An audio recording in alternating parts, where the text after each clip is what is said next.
আসসালামু আলাইকুম। ক্রিকেটের জন্মটা ইংল্যান্ডে হলো, ক্রিকেটের মৃত্যুটা কিন্তু বাংলাদেশে হয়েছে। আর এর প্রমাণ বারবারই বাংলাদেশ দেয়। যেমন খেলাটা গতকাল বাংলাদেশ পাকিস্তান নিয়ে, গত খেলাটায় বাংলাদেশ পাকিস্তান নিয়ে যে খেলাটা হয়েছে একদম মৃত্যু। এদেরকে ক্রিকেট থেকে নিষিদ্ধ করা উচিত। বাংলাদেশ ক্রিকেট টিমকে, যে প্লেয়ারগুলো আছে এদেরকে একদম নিষিদ্ধ করা উচিত। আসলে কারোর নাম বলে কাউকে ছোট করবো না, এদেরকে একদম নিষিদ্ধ করা উচিত। বাংলাদেশ ক্রিকেট বাংলাদেশের জন্য না, ক্রিকেট ভদ্রলোকের খেলা। 136 রান তারা করতে, যে তারা মনে হচ্ছে তারা 6 সাইড খেলতেছিল। তাই বাঙালি ধৈর্য নাই, ধৈর্যহীন। এরা এত তাড়াহুড়া করে, এরা সমস্ত কাজেই তাড়াহুড়া করার সিদ্ধান্ত নেয়।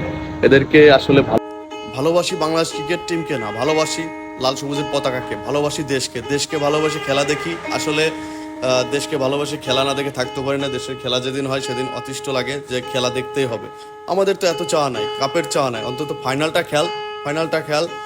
পাপন কাকু কিন্তু বলে গেছিল যে আমাদের টার্গেট নেক্সট বিশ্বকাপ। এই নেক্সট কিন্তু আমাদের জীবন থেকে আর যাবে না, আমার যেটা মনে হয়।